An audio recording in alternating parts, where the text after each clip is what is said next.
안녕하세요. 예. 자, 명절 잘 보내셨어요? 쉬는 날은 금방 갑니다. 그래서 이제 추석도 다 끝났고, 우리한테 이제 남은 것은, 본선밖에 안 남았어요. 그래서 여태까지 열심히들 해보셨는데, 우리 이제 주막 가편이라고 그러죠. 그래서 달리는 말에 채찍질을 한다. 이렇게 얘기하니까, 하여튼, 여기 검단은 열심히 공부하셔갖고, 평균 점수 보니까 제일 높아요. 월화수목금 학원 중에서 가장 높습니다. 이게 또 시험 보는 연습이 돼갖고 그런가. 하여튼 오늘 문제는 2주차보다는 더 어려워요. 1주차보다는 좀 더 어려워요. 특히 앞부분이 아주 전멸이죠. 전멸. 특히 도시개발법 문제는 6개가 다 그냥 비가 내립니다. 비가 오는 것을 이제 뼈저리게 알 수가 있어요. 근데 뒷부분 이제 건축법하고 주택법이 또 살렸어요. 그래서 평균 한 50점 나오면은 잘하시는 거예요. 그럼 우리 동영모사 이 점수에다가 딱 본시험은 10점 더하면 돼요. 10점 정도. 그래서 50점에다가 10점 더하면 60점. 그럼 합격이요. 그래서 절대 이게 지금까지 열심히들 해보셨는데 앞으로 남은 기간이 제일 중요해요. 이 기간 동안 어떻게 마무리 잘 하느냐에 따라서 합격, 불합격 여부가 좌우가 됩니다. 그래서 좀 더 힘내시고 제일 힘들 때 지금 제일 힘들 때 그냥 내일 그냥 시험 봤으면 좋겠다 이런 생각이 들고 그러는데 별로 그렇지 않아요. 아무튼 그래서 제일 힘들 때니까 한 달 정도 남은 기간 좀만 더 버티시고요. 하여튼 버티시면 합격하는 시험입니다. 버티면. 그래서 오늘은 다 만선하죠. 답이 막 그렇게 궁금해 죽겠어요? 별로 궁금하지도 않아요. 자, 41번부터 하나씩 맞춰보겠습니다. 국토법령상 광역도시계획안에서 옳은 것은 이 광역도시계획은 광역계획권의 장기발전 방향 뜻입니다. 광역계획권 2개 이상의 특광시군 관할구역을 하나의 계획권으로 지정하고요. 장기발전 방향, 기능 분담하는 거죠. 기능 분담. 그래서 일단 광역도시계획 수립하기위해서 광역계획권 5부터 지정을 해요. 그래서 1번 광역계획권이 2개 이상 시도 관할구역에 걸쳐 있는 경우 시도지사가 공동으로 광역계획권을 지정한다. 틀렸습니다. 이게 정년의 정답지문이요. 그래서 광역계획권 시도에 걸치면 누가 정해요? 국토부 장관이 정합니다. 7페이지 가볼까요? 7페이지. 광역도시계획도 본 적이 또 오래됐어요. 가물가물해갖고 7페이지에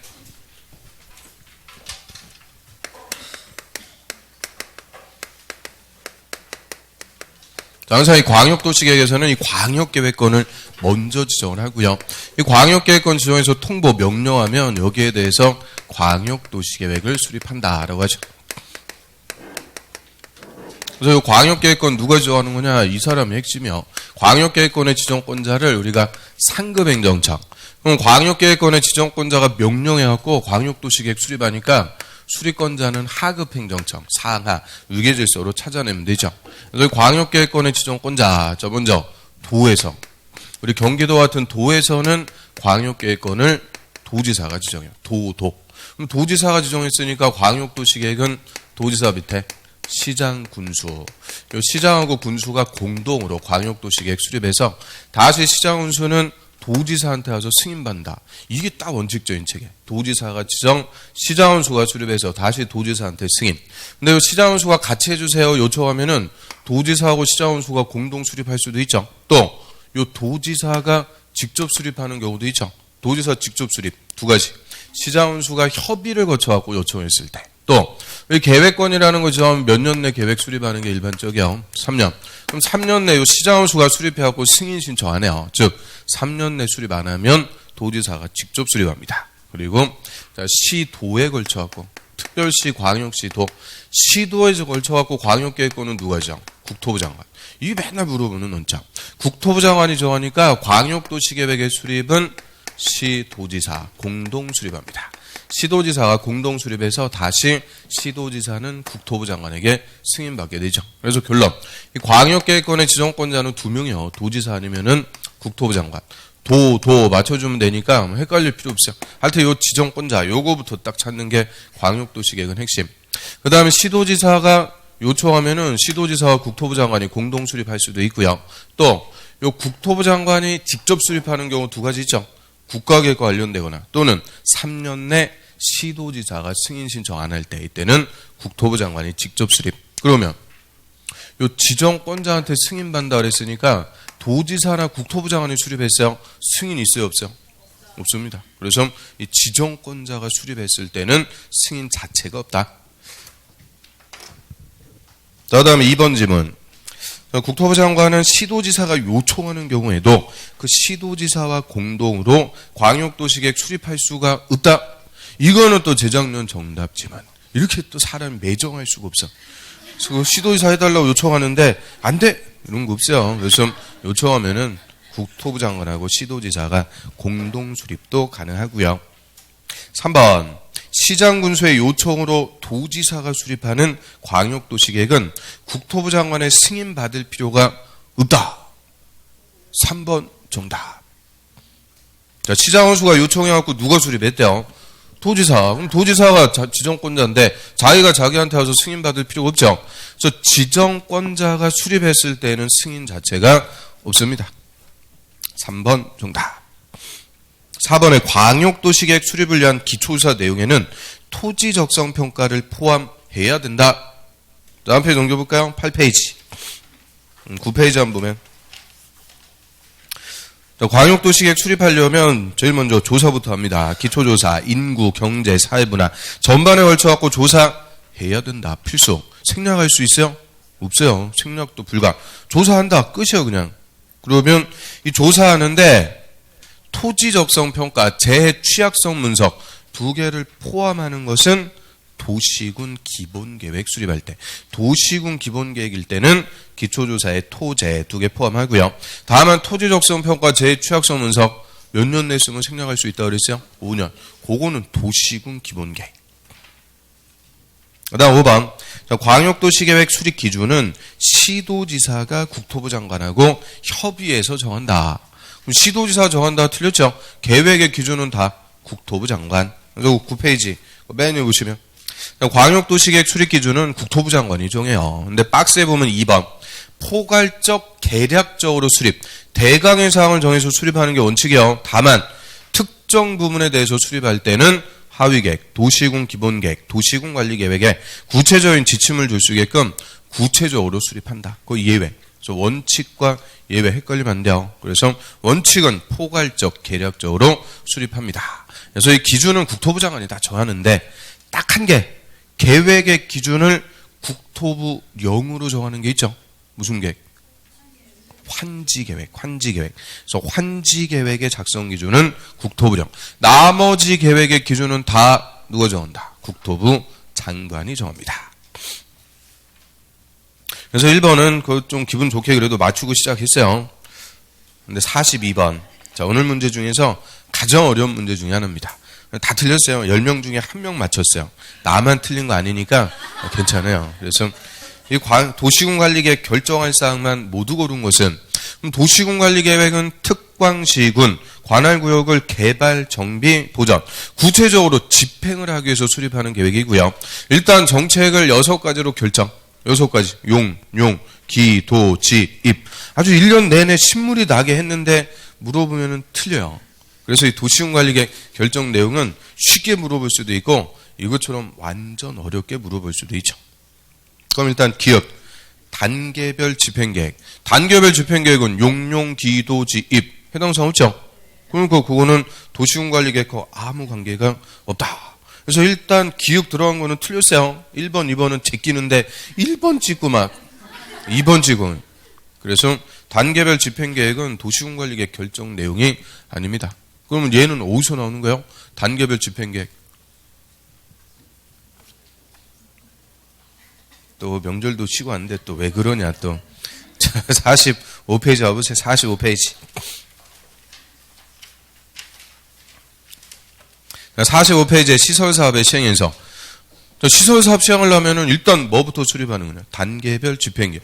몇 년도에 예산 확보해갖고 사업할지 그거부터 수립하는 거예요. 그래서 단계별 집행계획은 시설 결정고시가 있으면 3개월 내 입안환자, 특광사원수가 수립합니다. 그래서 도시군 관리계획 결정하는 내용이 아니고 별도로 시설사업을 몇 년도에 할지 그거 정하려고 수립하는 계획이죠. 그 다음 니은번 고도지구에서의 높이장. 자, 일단 고도지구는 용도지구요. 우리 용도지구는 용도지역을 보충하기 위해서 추가적으로 정하고요. 용도지구는 주로 건축 제한합니다. 건물의 높이, 구조, 외관.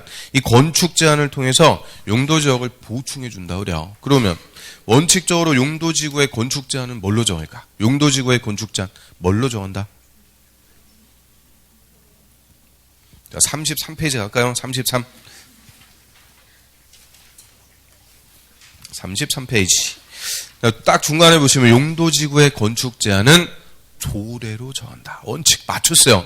맞춰놓고도 맞췄나 긴가민가 하죠. 아무튼 저 용도지구의 건축 제한은 조례로 지자체가 알아서 정해라. 원칙. 근데 예외가 4개가 있냐? 고, 자, 집, 개. 고자가 고도지구. 그래서 고도지구는 높은 건물 못 짓게 높이를 규제하는 거죠. 그래서 그냥 지정하는 게 아니고 몇 메타짜리냐 다 높이까지 도시군관리계 결정해갖고 지정합니다. 그래서 또 하나 1번에 고도지구에서는 뭐가 정하는 높이요?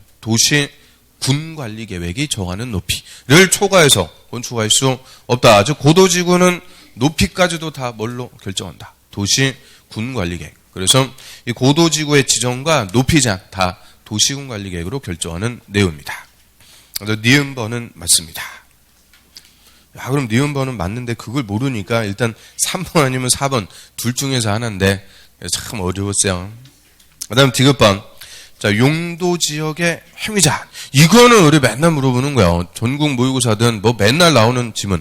그 용도지역이 지정이 됐다. 지용도면 고시한 날부터 3가지 행위 제한합니다. 무슨 제한이요? 용도지역은 건축 제한, 건폐율, 용적률 3가지 행위 제한은 대통령령에서 규정합니다.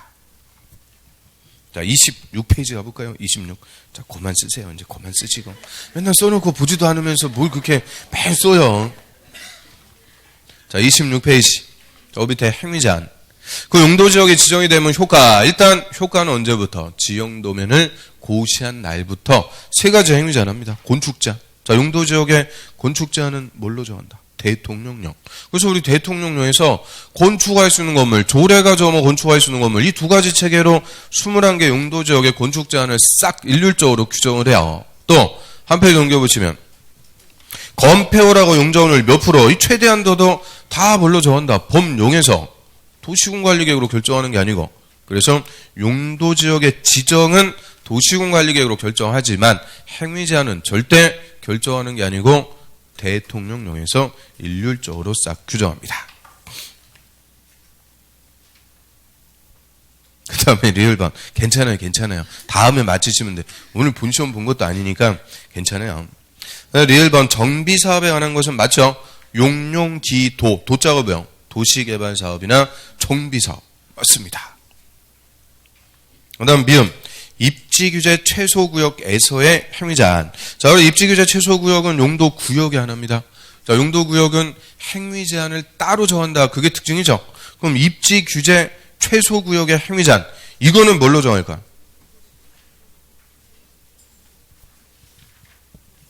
한 4번인가 물어봤는데 그냥 꿀먹은 벙어리가 됐어요. 자, 38페이지 가볼게요. 38.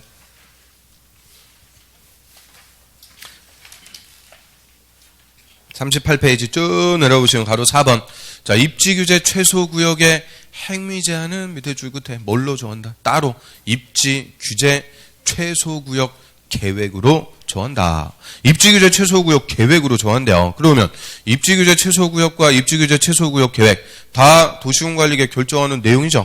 용용기도지 입. 그 입죠. 입지규제 최소구역과 입지규제 최소구역 계획. 그래서 도시군관리계획 결정할 사항 니은번, 리을번, 미음 4번이 정답이 됩니다. 그래서 그렇게 이제 니은, 리을, 미음 그렇게 찾아라 해도 다 틀렸어요.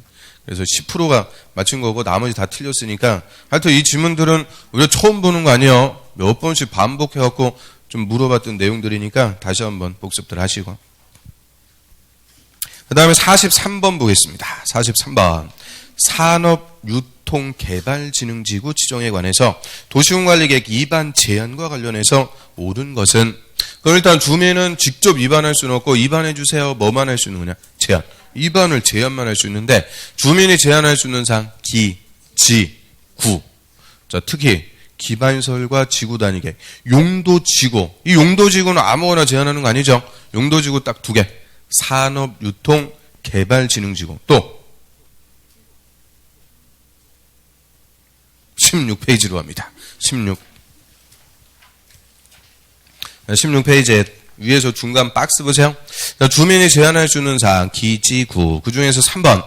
자, 용도지구는 딱 두 개만 제한할 수 있죠. 산업유통개발진흥지구하고 용도지구의 건축 제한을 지구 단위 계획으로 대체하려는 용도지구. 그 두 개만 제한할 수 있다.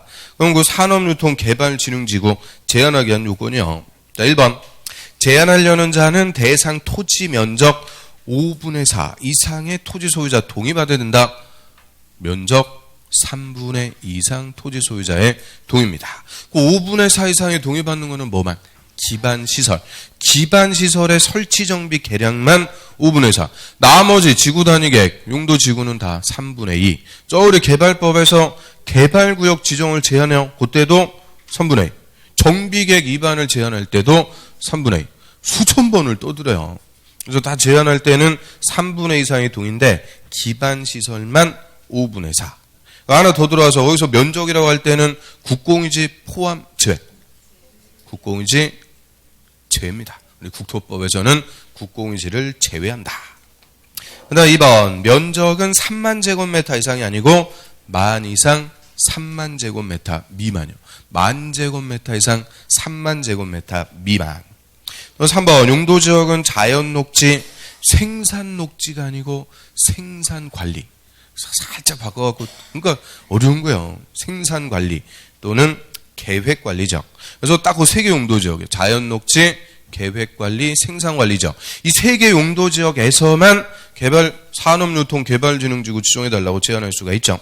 자, 그 중에서 계획관리지역이 전체 면적의 몇 프로 이상?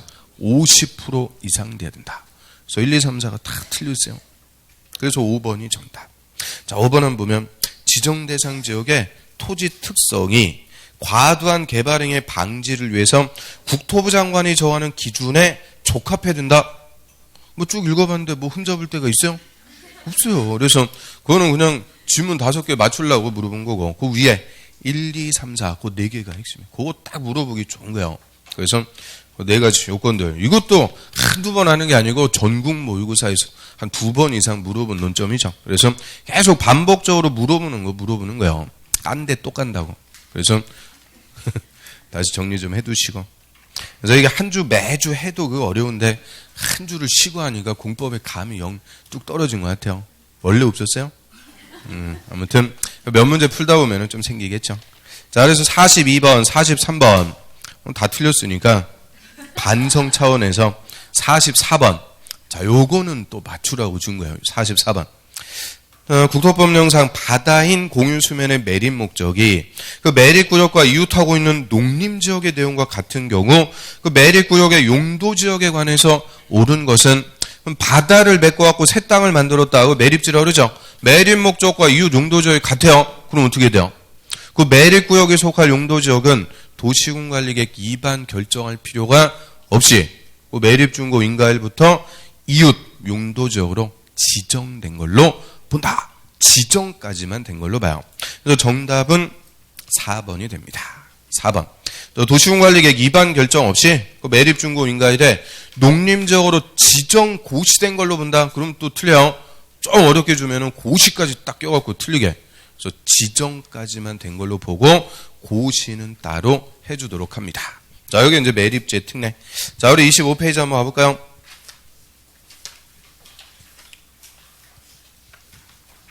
그래서 중간에 이거 지정 절차에서 자, 용도지역의 지정이나 변경은 원칙 도시군관리계획 결정으로 하는데 자, 매립지의 특례 지금 동그라미 1번 그거 읽어본 거죠? 뭐까지만 된 걸로 본다? 지정까지. 그 다음에 이거 동그라미 2번 그거는 특례가 없는 거예요. 매립 목적과 이웃하고는 용도지역이 달라. 또 매립구역이 2개 이상 용도지역에 걸쳐 있다. 이때는 특례가 없어요. 원칙대로 도시군관리계획 결정해서 그 매립구역의 용도지역을 지정합니다. 그 다음 45번. 자, 용도지역 안에서 용적률 최대 한도가 같은 것끼리 짝지어진 것은 그래서 1주차는 건폐율, 2주차는 용적률. 제가 1주 할 때 다음 주에는 용적률 물어볼 거다 말씀드렸죠? 너는 떠들어라. 나는 틀려줄 테니.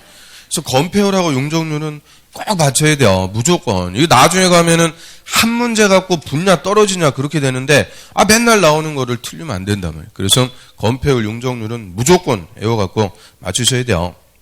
그럼 1번 3종 일반 주거. 3종 일반 주거. 그럼 주거죠. 1종 전용 주거 100 시작해갖고 150, 200, 250, 300. 3종 일반 주거 300. 준주거는 또 350 그러면 안 되죠. 준주거는 500. 그 다음에 3종 일반 주거 300 그대로 공업적으로 갖고 와서 전용 공업적도 300. 정답은 1번. 그래서 또 4번 뭐 이런 데 갖다 놓으면 또 막 풀면서 짜증내고 그러니까 깔끔하게 1번. 그걸 또 틀려 그냥. 그래서 하여튼 건폐율 용적률은 무조건 외워갖고 맞춰야 돼요. 그 2번에 1종 일반 주거 100, 150, 200, 200%고 계획관리지역. 계획관리지역은 비도시 지역에서 유일하게 몇 프로? 100%.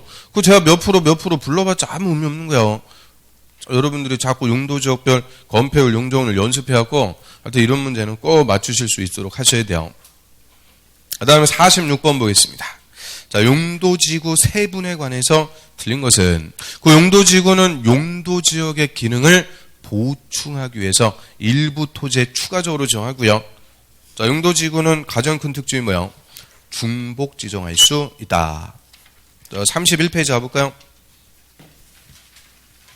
자, 용도지구 중복 지정할 수 있다. 그게 제일 큰 특징이요. 그리고 법에서 규정하는 용도지구가 9가지 있습니다. 일단 앞글자 그대로 따면 용용기도가 아니고 경고, 방방, 보치, 개특복 전염됐어. 그래서 경고, 방방, 보치, 개특복 9가지 용도지구가 있고요. 자, 그 중에서 5개 용도지구는 대통령령에서 세분됩니다. 5개니까 1, 2, 3, 4, 5, 9 세분 그대로 그냥 물어본 거죠. 그러니까 1번 경관지구. 자, 경관지구는 앞글자 따서 자, 시, 특. 자시특. 경관지구는 경관의 보호 형성. 경관은 경치죠. 경치를 보호하기 위해서 추가적으로 건축 제한하겠다. 자연경관지구는 목적이 뭐예요? 자연경관보. 시가지 경관지구는 시가지 경관을 보호. 특화경관지구 이게 논점이에요. 특화경관지구는 특별한 경관을 보호. 그래서 이름하고 목적하고 똑같이 가는데 그럼 거기서 특별한 경관이 뭐냐? 그게 논점이죠. 특별한 경관 2개입니다. 수변, 물가 주변 또는 문화재. 문화적으로 보존 가치가 큰 건물 주변에 특별한 경관을 보한다. 그래서 수변, 문화재, 특별한 경관을 보하고요. 그다음 이번에 방제지구. 방제지구는 재해를 예방한다고 그래요. 시가지하고 자연방제지구 맞아요. 시가지 방제지구는 건물이나 인구가 밀집해 있는 곳. 시가지에서 시설 개선을 통해서 재해를 예방. 시시. 근데 자연방제지구는 얼마 전에 태풍 같은 거 해안가, 하천변, 급경사 주변에서 건축 제한이에요. 아예 건물을 못 짓게 건축 제한을 통해서 재해를 예방한다. 그다음에 3번에 보호지구. 보호지구는 일정한 지역을 보호합니다. 3개. 역, 중, 생. 자, 역사문화, 환경보호지구. 환경 빼면 틀려요. 역사문화, 환경보호지구. 얘는 목적이 역사문화적으로 보존 가치가 큰 지역을 보호합니다. 경주지역 자체를 보호하겠다. 이때는 역사문화 환경보호. 경주에 있는 불국사 같은 문화재 주변의 경치 보호한다. 이때는 특화경관지구. 그 다음 중요시설물 보호지구. 얘가 작년에 간평사 단독 기출이죠. 중요한 시설물을 보호한대요. 중요한 시설물 5개. 뭐 있어요? 항만, 공항, 공용, 교정, 군사시설. 학교는 해당 사항이 없다. 학교 X. 그 다음 생태계 보호지구는 뭐 읽어보시고. 그 다음에 4번에 취락지구. 취락은 마을. 살기 좋은 마을로 정비, 재개발시켜주자 하는데 취락지구 2개. 자연 집단. 자연 취락지구는 어디에 취락을 정비한대요? 녹지, 관리, 농림, 자연환경 보전. 녹지지역과 저 비도시 지역의 취락을 정비. 집단 취락지구는 개발제한구역의 취락정비. 개집. 그래서 다 좋았어요. 그 5번. 개발진흥지구. 자, 얘는 일정한 기능을 집중적으로 개발하려고 하는데요. 5개 있습니다. 주, 산, 관, 복, 특 5개. 그래서 주거개발진흥지구는 주거기능을 중심으로 개발. 산업개발진흥지구 이러면 틀리죠? 산업유통개발진흥지구. 산업유통개발진흥지구. 아니, 그 옆에 그 43번 문제, 산업유통개발진흥지구 띠 물어봤는데, 그걸 또 못 찾아요. 그래서 산업유통개발진흥지구. 관광휴양개발진흥지구. 그냥 관광개발진흥지구 그러면 틀려. 관광휴양개발진흥지구. 그다음 복합개발진흥지구는 두 개 이상의 기능을 복합으로. 특정개발진흥지구는 특정한 목적으로 개발. 거기 열거되어 있지 않은 특정한 목적. 야구장 같은 거 짓겠다. 이런 특정한 목적으로 개발합니다. 5번 정답. 그 다음 47번. 자, 입지규제 최소구역과 입지규제 최소구역 계획에 관해서 옳은 것은, 일단 입지규제 최소구역에는 용도구역이요. 근데 종래 용도구역처럼 개발을 못하게 하려고 정하는 거 아니죠? 뭐 하려고 정해요? 개발을 하려고. 집중적으로 개발하기 위해서. 38페이지 가볼까요? 37페이지. 37페이지 맨 밑에 입지규제 최소구역. 지정권자, 그 도시군관리계획 결정권자, 가로에 시장군수 제외 이렇게 써 있는데, 자, 시장군수는 제외. 자, 오는 삭제합니다. 삭제. 가로에 시장군수는 제외. 자, 이렇게 써 있는데, 자, 요게 저번 주에 국토법이 개정돼갖고 삭제. 그리고 자, 그리고 입지규제 최소구역 얘는 딱 올해까지만 효과가 있다고 그랬죠? 2019년 12월 31일까지. 내년부터는 없어진다 그랬는데 살아났어요. 그래서 5년을 연장. 그래서 저번 주에 국토법이 개정돼갖고 5년을 연장했습니다. 그래서 2024년까지. 그 뭐 5년 연장해도 우리 관계없죠. 올해 시험에 딱 합격하면 끝나는 거예요. 보면 영 자신이 없네요. 아무튼 괜찮아요.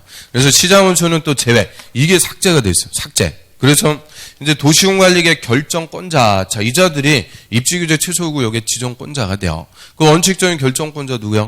자치권을 갖는 시도지사 또는 대도시의 시장. 자, 이 시도지사나 대도시장 이자들이 도시군관리계획 결정해서 입지규제 최소구역 지정합니다. 그래서 종전에는 요 시장이라고 할 때 대도시장도 다 시장이니까 대도시장 안 된다 그랬죠. 그런데 이제 명확하게 딱 된 거예요. 그래서 원칙은 시도지사, 대도시장, 도시군관리계획 결정해서 입지규제 최소구역을 지정하는데요. 예외적으로 누구도 국토부 장관도 다 필요하면 결정해갖고 지정할 수가 있죠. 그래서 입지규제 최소구역의 지정권자는 이제 결정권자, 원칙 시도지사, 대도시장, 예외 국토부 장관. 이왕사 높은 순으로 쓰면 어떻게 돼요? 국토부 장관, 시도지사, 대도시장. 요자들이 이제 입지규제 최소구역의 지정권자가 됩니다. 또 한 페이지 넘겨보세요. 그 한 페이지 넘겨보시면 일단 그 중간에 지정 절차, 그 동그라미 2번 협의. 도시군관리계획 결정권자 가로 열고 시장군수는 제외. 역시 삭제. 그래서 시장군수는 제외 삭제하시고. 그래서 이 결정권자가 다 입지규제 최소구역의 지정권자가 됩니다.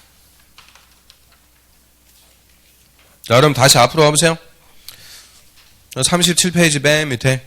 자, 입지규제 최소구역의 지정권자. 결정권자는 그 밑에 줄.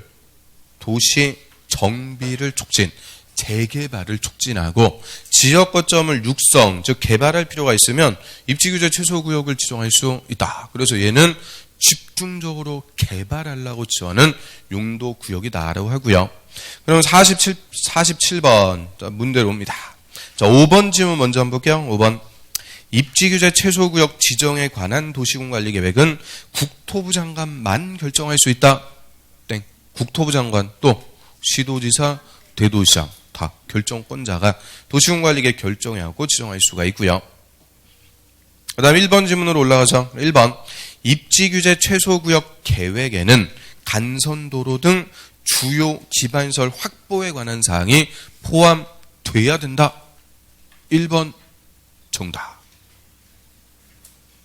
아유, 탄식의 소리가 또 들려요. 자, 한 페이지 넘겨보세요. 38페이지 그 위에 입지규제 최소구역 계획. 자, 그 입지규제 최소구역 계획의 내용 박스 1번 건물의 용도, 종류, 규모, 건축 제한. 또 2번 건폐율하고 용적률하고 높이. 그 1번하고 2번 묶어갖고 행위제한. 그래서 주된 내용 그거예요. 행위제한 따로 정하려고 수립한다 그랬으니까 행위제한. 그런데 3번에 뭐도 있어요? 기반시설의 확보. 처음 보는 것 같은데도 밑줄은 또 다 돼 있네. 그래서 입지규제 최소구역 요거는 개발하기 위해서 정하는 용도고요. 항상 개발할 때는 난개발을 방지하기 위해서 뭐부터 깔아준다? 기반시설. 그래서 그 기반설에 관한 것도 다 포함해갖고 수립하는 계획이 되죠. 그래서 1번 정답. 그럼 2번 질문 다시 문제로 와요. 자, 건축법에 따른 특별건축구역으로 지정된 지역은 입지규제 최소구역으로 지정된 것으로 본다. 뭐 틀렸어요? 아무 생각 없다. 저 39페이지 맨 위에 보시면 의제에 딱 써 있는 거. 입지규제 최소구역으로 지정된 지역은 건축법의 특별건축구역으로 지정된 걸로 본다. 그래서 입지규제 최소구역이 특별건축구역이 되는 거예요. 그럼 우리 저 건축법에서 특별건축구역은 뭐 하려고 정해요? 목적. 멋진 건물, 좀 유식하게 조화롭고 창의적인 건물을 건축하기 위해서 지정하는 것이 특별건축구역. 그럼 입지규제 최소구역은 지역 거점을 집중적으로 육성 개발한다 그랬죠. 개발하면서 랜드마크가 되는 100층짜리 이런 멋진 건물도 지어야 되니까 입지규제 최소구역 지정되면 자동 뭐까지 의제가 되는 거냐? 특별건축구역까지 다 의제가 되는 거죠. 그 다음 3번 입지규제 최소구역에서의 행위자는 용도지역과 용도지구의 제한을 강화하거나 완화해서 따로 법률로 정하는 게 아니고 무슨 계획으로? 입지규제 최소구역 계획으로 정합니다. 또 4번 입지규제 최소구역에 관한 도시군관리계획 결정하는 경우 협의 요청을 받은 관계 행정기관의 장은 30일 내 의견 제시한다. 그 우리 원칙은요. 도시군관리계획 결정할 때 협의하죠. 협의 요청을 받은 행정기관의 장 며칠 내 의견 제시요? 30일 내 의견 제시인데 입지규제 최소구역은 신속한 지정을 위해서 며칠 내 의견 제시해 주는 거예요. 10일 내 의견 제시하는 특례죠, 특례. 그래서 아까 그 38페이지 그 중간에 가로 3번 지정 절차에서 동그라미 2번 협의. 그래서 협의할 때 행정기관의 장은 며칠 내 의견 제시해 주라. 10일. 그래서 입지규제 최소구역 나오면 숫자는 10이라고 그랬죠. 왜 10이요? 입자에서 뒤집으면 십자가 딱 보이지 않아요? 자, 아무튼 그래서 10일 내 의견 제시합니다. 자, 그래서 이제 첫 페이지는 넘어갔고요. 두 번째 페이지부터가 이제 작살 나는 거예요. 자, 48번 보겠습니다. 48번. 자, 지구단위 계획 구역에 관해서 옳은 것은 일단 지구단위 계획은 특광시군 관할구역의 전부가 아니고 일부에다가 수립하는 도시군 관리계획. 그 일부를 뭐 하기 위해서? 체계적으로 개발하기 위해서 수립하고요. 일단 지구단위 계획 수립하기 위해서 지구단위 계획 구역을 지정합니다. 옳은 것은 1번 택지개발촉진법에 따라 지정된 택지개발지구 전부에 지구단위 계획구역 지정할 수는 없다? 있어요. 그럼 택지개발지구는 뭐 하는 곳이요?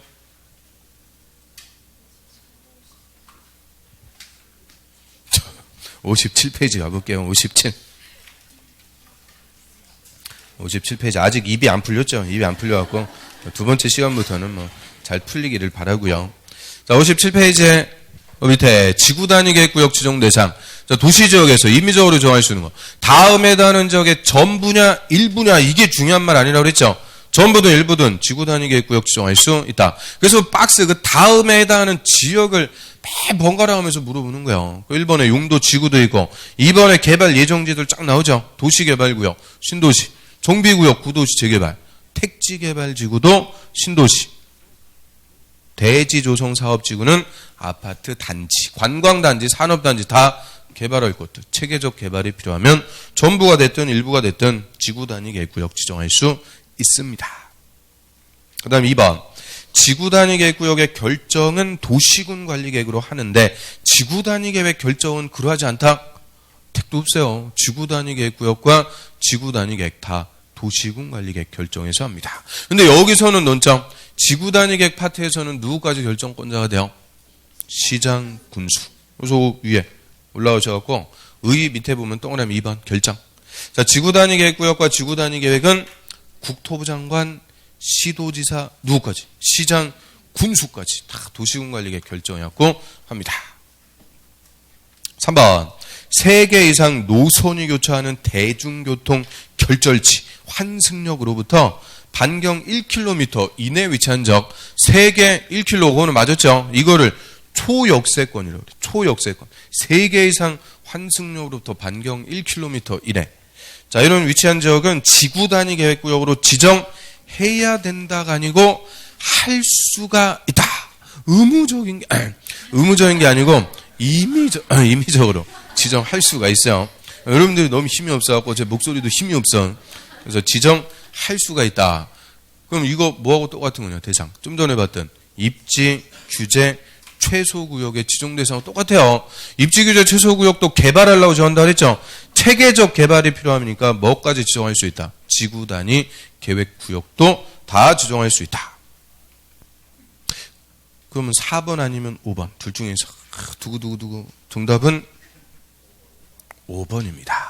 그래서 4번 한번 보면 도시개발법에 따라 지정된 도시개발구역에서 사업이 끝난 후 10년이 지난 지역은 지구단위 계획구역으로 지정해야 된다. 자, 이는 의무적 지정돼서 물어봤네요. 10년이 지났을 때 의무적으로 정하는 거 2개. 정택이. 그놈의 정택이는 맨날 찾는데 그걸 또 시험 문제에서는 꼭 틀려요. 58페이지 맨 위에 봅니다. 의무적 지정대사. 자, 박스 1번.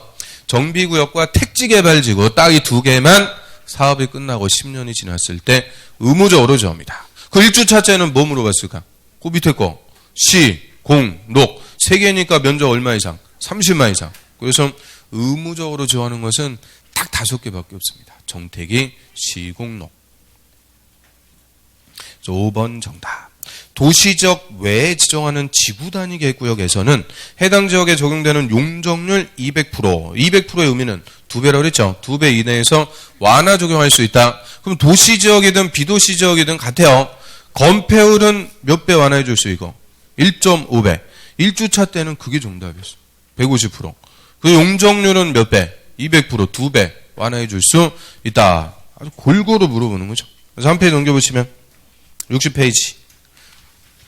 도시지역이든 맨 밑에 비도시지역이든 건폐율하고 용적률은 똑같아요. 건폐율은 몇 배까지만? 1.5배. 용적률은 2배. 200%까지 완화할 수 있습니다. 그 다음 49번으로 하겠습니다. 타인 토지 출입 등에 관한 설명으로 틀린 것은, 그럼 시설사업의 시행자 또는 행정청은 조사나 측량을 위해서 필요하면 적법 절차에 따라 타인 토지에 출입 등을 할 수가 있죠. 그래서 1번 행정청인 시행자는 허가를 받지 않고 출입할 수 있다. 맞아. 행정청인 시행자는 허가 필요 없어요. 대신 뭐는 해줘라? 7일 전까지 통지는 해줘야 되죠. 7일 전까지 통지. 그 밑에 나옵니다. 그 밑에. 그래서 자 2번 출입하려는 자는 7일 전까지 소유자 등에게 통지 알려준다. 그래서 출입할 때 치읓, 7일 할 때 치읓, 출입할 때만 7일 전까지 통지. 그래서 행정청은 7일 전 통지만 하면 되고, 비행정청인 시행자는 7일 전에 통지 플러스 허가, 출입의 허가는 비행정청인 시행자만. 그 다음 3번 타인 토지를 임시 통로로 일시 사용하려는 자는 토지 소유자 등의 동의받아야 된다. 그럼 일시 사용, 장애물 변경 제거, 이거는 직접적으로 타인의 재산권을 침해하는 거니까 행정청, 비행정청 관계없어요. 동의받아야죠. 소유자 동의. 근데 이제 하나 더 들어와서 동의를 받으려고 갔는데 소유자의 주소고소가 불명, 동의를 받을 수가 없어요. 이때는 행정청인 시행자는 그 사실을 특광사원소에게 통지, 비행정청인 시행자는 허가를 받습니다. 그리고 일시사용 장애물 변경 제거는 며칠 전까지 통지 알려줘야 돼요? 3일 전까지 통지해서 알려주죠. 그다음 4번 일출 전 일몰 후, 해 뜨기 전 해진 후, 깜깜할 때는 토지 점유자의 승낙 없이 타인 토지에 출입할 수 없다. 그래서 깜깜할 때는 원칙 출입할 수 없어요. 그런데 굳이 깜깜할 때 출입하려면 누구의 승낙? 점유자. 소유자 승낙 그러면 또 틀려. 소유자가 아니고 점유자의 승낙. 그리고 점유자의 수인 의무라고 그러죠. 시행자 적법 절차에 따라 출입할 때 개 풀고 그러면 안 되는 그런 수인 의무. 그것도 점유자. 그래서 출입의 승낙, 수인 의무 다 점유자입니다. 그래서 정답은 5번. 타인 토지 출입 등에 관한 행위로 손실을 받은 자가 있으면 출입한 자가 손실 보상한다? 출입한 자가 보상한다 그러면 얘가 행위자가 무일푼이면 보상 못 받죠? 야, 이 발자국이 네 발자국이냐? 신발 바꿔. 그래서 절대 행위자가 보상하는 게 아니에요. 누가 보상해요? 또 웃고 또 틀리네요. 자, 50페이지 봅니다. 50페이지고 위에서 동그라미 8번 보상. 그래서 끝에 보면 그 행위자가 속한 행정청 또는 시설사업의 시행자, 고자들이 손실보상 의무자가 되죠. 그래서 이 페이지에서 유일하게 그거 하나 맞췄어요. 나머지는 그냥 전멸인데 하나 그래도 건졌어요. 그 다음에 50. 자, 도시군계획 시설 채권에 관해서 옳은 것은. 그럼 도시군계획 시설 채권, 얘도 이름이 시설 채권. 근데 논점은 어디서 나오는지 그걸 파악해야 돼요. 그럼 시설 채권 얘는 어디서 나오는 걸까? 한 페이지 넘겨보시면 53페이지. 장기 미집행설 부지 매수 청구. 10년 내 사업 안에서 지목이 대인 토지 소유자 내 땅을 사주세요.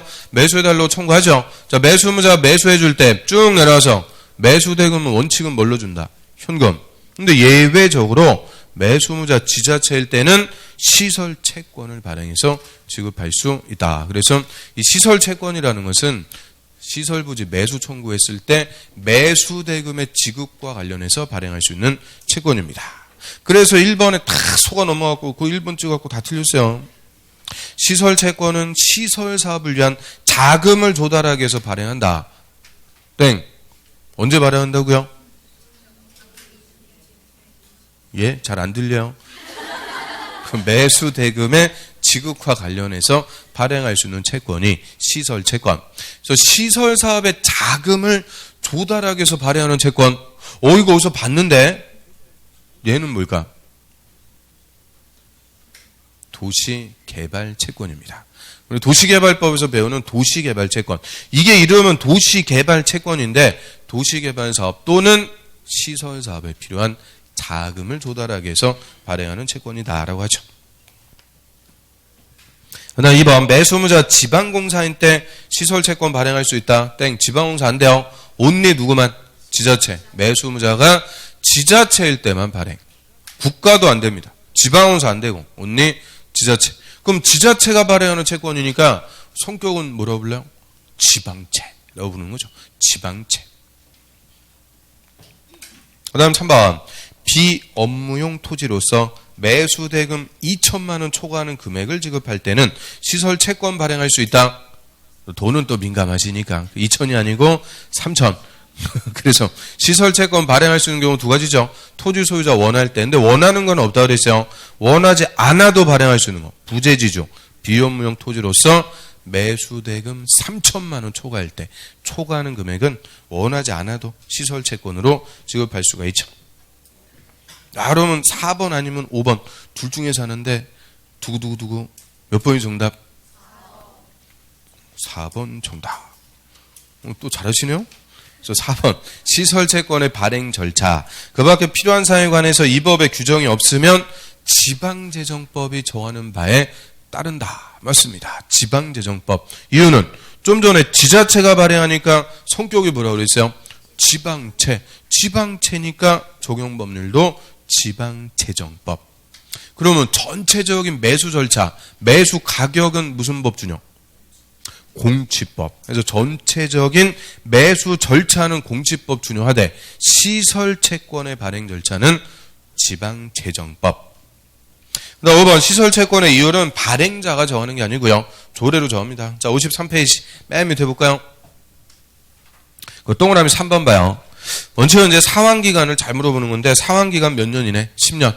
시설부지 매수 청구도 10년 내 사업 안 했을 때 이때 발행하는 시설채권도 10년짜리 채권. 그리고 밑에 줄 끝에 구체적인 사환기간 이율은 특광시군의 조례로 정하게 되죠. 자, 옆으로 갑니다. 이제 51번.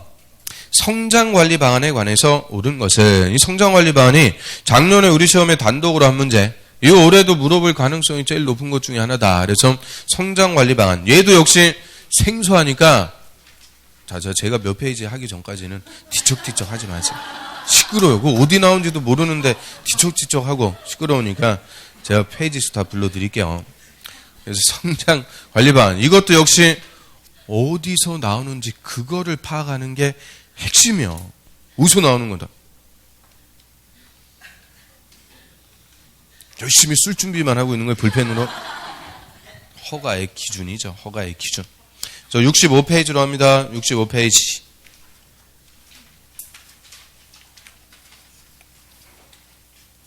자, 위에서 개발행 허가 기준. 저거 신청했을 때 허가권자는 5가지 허가 기준에 맞을 때만 허가 내준대요. 박스 1번, 개발행위 규모가 적합. 2번, 도시군관리계획과 성장관리 방안에 적합해준다. 그래서 성장관리 방안은 허가의 기준. 그러니까 누가 수립할 수 있다? 허가권자. 특광, 시장, 군수. 특광, 시장, 군수가 수립권자가 되는 거죠. 그래서 어디서 나오는지를 알아야 누가 수립하는지를 찾아낼 수가 있는 거예요. 그래서 1번, 성장관리 방안은 난개발 방지, 지역 특성을 고려한 계획적 개발을 유도하기 위해서 시도지사가 수립할 수 있는 게 아니고 특광시장 군수가 수립할 수 있습니다. 근데 2번, 성장관리 방안은 시가와 용도 지역으로서 개발 수요가 많은 지역을 대상으로 수립한다. 자, 이게 작년에 우리 기출문제요. 성장관리 방안 수립 대상적 유보용도, 보존용도 지역에서 수립할 수가 있죠. 유보용도 지역이 어디 있어요? 뭐 많아요. 보존용도 많으니까 거꾸로 절대 수립 대상이 되지 않는 게 시가와 용도 지역. 시가와 용도 이꼴 개발 용도. 그럼 개발 목적 용도 지역인 주, 상, 공업 지역은 성장관리 방안의 수립 대상이 아닙니다. 그래서 한 페이지 넘겨보세요. 66페이지 맨 위에 그 대상적. 그래서 유보용도, 보존용도지역. 그래서 거꾸로 시가와 용도지역은 절대 수립 대상이 되지 않는다. 그 시가와 용도지역이 어디 있다고요? 주, 상, 공업지역. 주, 상, 공업지역은 대상이 아니다. 그 다음 3번. 성장관리 방안에는 건물 높이에 관한 사항이 의무적으로 포함돼야 된다. 이게 또 아주 지엽적인 거, 어려운 건데. 자, 우리 66페이지 계속 봐요. 그 위에서 동그라미 3번의 내용. 성장관리 방안 수립할 때도 박스 1번 기반설, 2번 건물의 용도 제한, 건폐율, 용적률, 행위제한 2개를 반드시 포함. 그런데 옆에 뭐 X, 높이 X 다 써있네. 와, 귀신 같네, 귀신 같아. 그래서 높이는 포함되지 않습니다. 이거 물어보는 이유가 저 지구단위 계획하고 차이점 때문에 그래요. 자, 59페이지 가볼까요? 59. 지구단위 계획. 자, 59페이지에 그 지구단위 계획 내용 박스에 보면 지구단위 계획에도 3번 기반설, 5번 행위제한, 건축 제한, 건폐율, 용적률, 높이의 최고 최저한도 반드시 포함. 그래서 지구단위 계획에서는 행위제한이라고 할 때 높이가 들어가는데 좀 전에 봤던 성장관리 방안은 높이는 또 따진다. 그 차이점이 있기 때문에 그거를 또 아주 지엽적인 것도 물어보는 거예요. 그래서 1, 2, 3번 다 틀렸어요. 그럼 4번 아니면 5번. 역시 또 둘 중에서 몇 번이 정답? 4번 정답. 성장관리 방안을 이 답을 안 써놓으니까 그래서 저는 수업하기 너무 재밌어요. 그래서 답 써놓으면 아주 맥이 없어. 맥이 제가 힘이 없어. 그래서 4번이 정답. 성장관리 방안 수립할 때도 주민과 지방의 의견 다 듣습니다. 일반 절차요. 주민의 의견 청취는 공고 열람 기간은 14일 이상. 공감시켜갖고 의견 듣고요. 지방의 의견 들어요. 지방에는 며칠 내 의견 제시? 30일 내 의견 제시. 협의하고 심의 다 거쳐갖고 수립합니다. 그래서 일반 절차니까 4번 정답. 5번.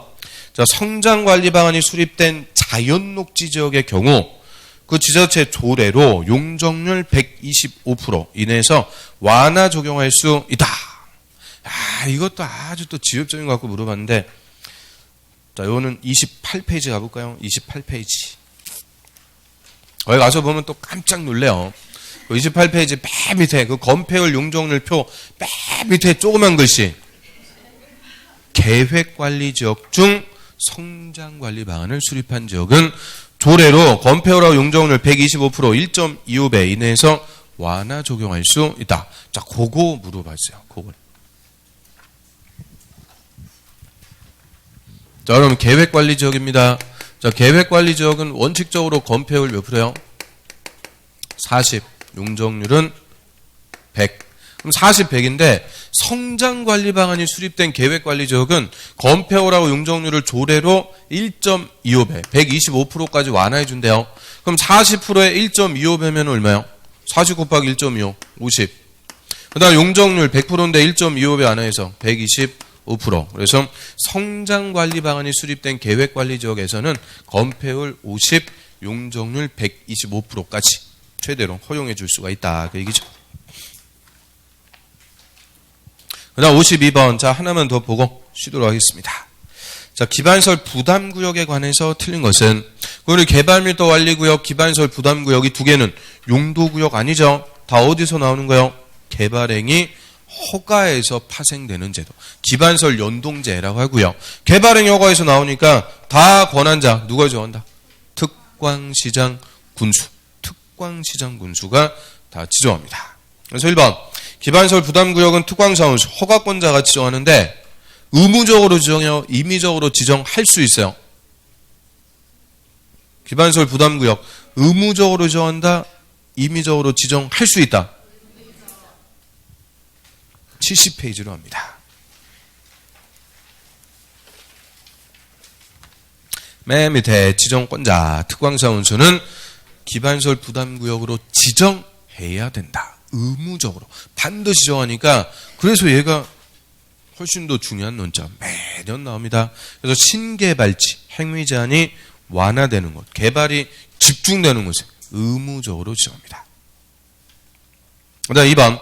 기반시설 부담구역 지정하려면 주민의 의견 듣는다. 맞아요. 주민의 의견 듣고 심의 거쳐갖고 지정한 것이. 그래서 주민의 의견까지 듣는 것은 기반시설 부담구역만. 그 다음 3번. 소규모 개발행위가 연접 시행될 것으로 예상되는 지역의 경우는 하나의 단위구역으로 묶어서 기반시설 부담구역을 지정해야 된다? 뭐 그렇대요. 그래서 쭉 뭐 듣도 보도 못한 거, 이거를 세 글자로 뭐라 그래요? 듣보잡. 그거는 또 다 맞히네. 그래서 듣보잡 이런 것들은 그냥 슬기롭게 넘어가시면 돼. 괜히 거기에 얽매여 갖고는 발을 동동 구르고 그래봤자 해결 안 되니까 그냥 슬기롭게 넘어가시면 되고요. 4번. 기반시설 부담구역은 최소 30만 제곱미터 이상의 규모로 지정한다. 이게 정답. 30만이 아니고 10만 제곱미터 이상입니다. 그래서 71페이지 한번 볼까요? 그 중간에 지정 기준. 그럼 기반시설 부담구역은 특광사무소가 지정하는데 기준은 국토부 장관이 정합니다. 그 기준의 하나죠. 최소 면적 10만 이상으로 지정. 그럼 개발밀도 관리구역은 면적 얼마 이상? 그런 거 없다. 기반시설 부담구역만 10만 이상이에요. 그 다음 5번. 자, 기반시설 부담구역 지정고시일부터 1년이 될 때까지 기반시설 설치계획 수립하지 않으면 그 1년이 되는 날의 다음 날로 부담구역의 지정은 해제된 걸로 본다. 그럼 이게 첫 번째 효과. 기반시설 부담구역 정하면 1년 내 기반시설 설치계획도 수립하는 거예요. 누가 수립해요? 특광시장 군수. 그게 작년 정답 질문이에요. 특광사원수가 수립합니다. 1년 내 수립. 그래서 우리 공법 통틀어 갖고 계획을 수립하는 기간이 제일 짧은 게 그거죠. 2년, 3년도 아니고 1년. 이유는 개발이 집중. 지금 한참 뚝딱뚝딱 개발에 집중되는 곳이니까 2년, 3년 지나도 다 늦어버려. 1년. 제일 빠른 기간. 1년 내 기반시설 설치 계획 수립. 자, 그러면 이제 궁극적인 효과. 기반시설 부담구역 지정하고요. 기반시설 설치 계획도 수립했어요. 그러면 효과가 뭐예요? 기반시설 부담구역 뭘 나오죠? 궁극적인 효과.